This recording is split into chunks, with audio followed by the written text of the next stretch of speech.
was thinking, dearest one, of the recordings that I've done earlier this morning. Check the date here, the 19th of February, 2026. And I'm running my little chap to school. He's 12-year-old. No, yeah, he's 12. He's very bright.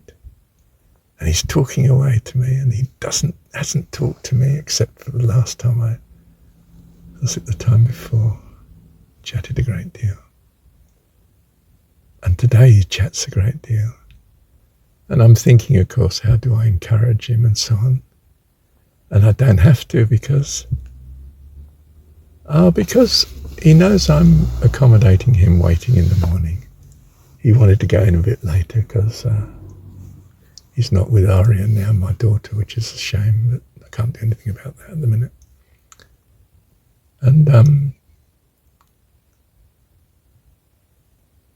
yeah, so he's chatting to me, and he's talking about this rapper. I can't remember the name of the guy, but he died at 20 because someone was robbing him, but shot him. Yeah. America, dangerous place at times. Well, all cities are, aren't they? But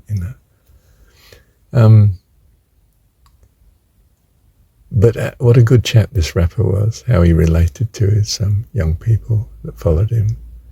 And it was easy to encourage him. And you know, in the end, he says to me, well, perhaps he died at 20 because, well, he agreed with me definitely agreed with me that God didn't need him to be here any longer. He's better in heaven. Fortunately, his mum is sort of Catholic, you know. And so he's not anti the notion of God, which at the minute I think my daughter is, although she knows Dad's obsessed with God, you know, from her point of view. She has more Mum's view of God, I'm afraid, or lack of it, or Mum's got alienated from it somehow. I don't know. I shouldn't talk about Mum, should I? Anyway. Yes, what a lovely run in. It takes about just over a quarter of an hour to get to school, and he's chatting away full on, full tilt. Absolutely lovely. Thank you, Heavenly Dad. Oh, and I have a nice day. It's only 8:40 at the minute, and at 10 o'clock I got a new meeting that lady I know is starting up again. She's incredibly earnest. She's the most earnest follower of Rudolf Steiner. And of course, it's because my girl goes to Rudolf Steiner school that I've got to know of this lady. And I've been to her study sessions before, literature, reading Steiner's lectures and books and so on. And there's only a couple of people go, typically, but a few people, very few. But most earnest she is. And that's what I value in her. She's absolutely... and some of the Steiner followers are, I suppose, the smaller the sect, you know, the fewer the number, the more earnest they have to be if they belong to it. Otherwise they wander away and belong to something else, don't they? So these individual views of God and reality, these individual groups have, can be most inspiring. I mean, I don't mean I necessarily agree with, of course, their view on things, but there's always a great blessing in understanding their view of things, because it clarifies your own view for you, and you think, oh, why don't I think that? Or, oh, perhaps I do think that. Yes, they have a point there. You know, it's a bit like travel, isn't it? Meeting different people are a great help to our maturity, our understanding. We don't follow every guru we meet, I don't mean that, for goodness sake. But those who are earnest, I do like a fanatic. Well, a non-violent fanatic, of course, but you know what I mean? Someone who's absolutely into it and so dedicated to their path that they know it and why they know it and what they know. And most earnest conversations one can have. And they realise too, if you do chat most earnestly, they realise that there is something other than their religion that they value as well. I don't mean that they want to leave where they are. I'm not suggesting I'm, trying to pull them away. But I am there to bless them, Well, that's my purpose anyway. And my belief and trust. Well, you know all about that, don't you? Thank you, Heavenly Dad.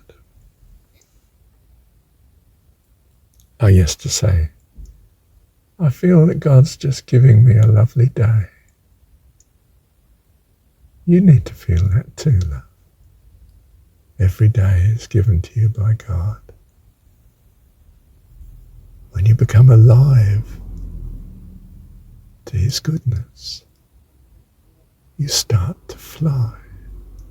You start to realize just how much good is being ever provided for you. Now, don't get me wrong, you may be in severe circumstances at present compared to what you have been in or what you would like to be in. Yes, I understand that. In which case, I suppose you need a slightly different solution, do you? What would it be? Well, it's of necessity, isn't it? You pray. Better to pray and call out to God than to have nobody to talk to on the issue. And He will adjust things according to your earnest prayer. Not quite the way you expect.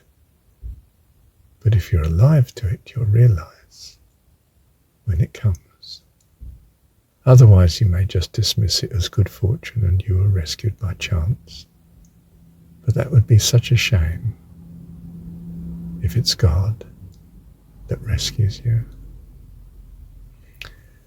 When I'm faced with difficulties, in fairness, it's because they contrast with when I was not in difficulty. I reach out in trust because of the good times I've had. And you may not feel you've had good times. And yet, we're an extraordinary life form. We are people. We sort of have an equilibrium between what we feel is good and what we feel is bad. So a poor man who doesn't normally eat breakfast because he can't afford it, when he is offered breakfast, my goodness, that was a good morning, what a good start. Do you see there are still blessings in this life? Whereas the same breakfast given to a rich man, he'd just think, oh, it's awful, a bad start to the day. So it is the case that you have good things in your life. And if you look to those and focus on the good, perhaps that you can breathe, that you can think, that you're not in pain at the minute perhaps, or that the pain's better than yesterday, not as bad, you can thank God for it. You start to build a relationship with God, and your life will be transformed. If you really want to go the heroic, miraculous way, I can tell you what it is, but it's so off the page that you may just think it's absurd. And that is, you thank Him for the difficulty.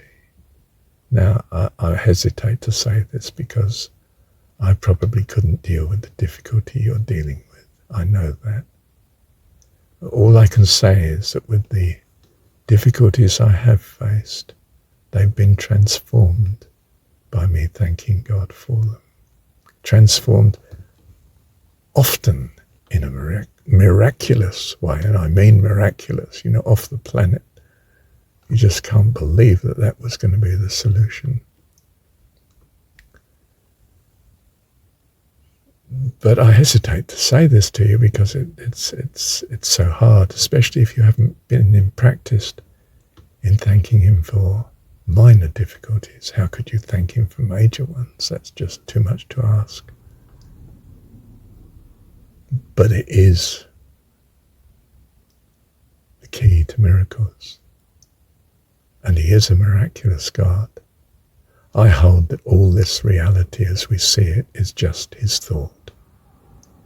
And if you really press him, he can change his thought.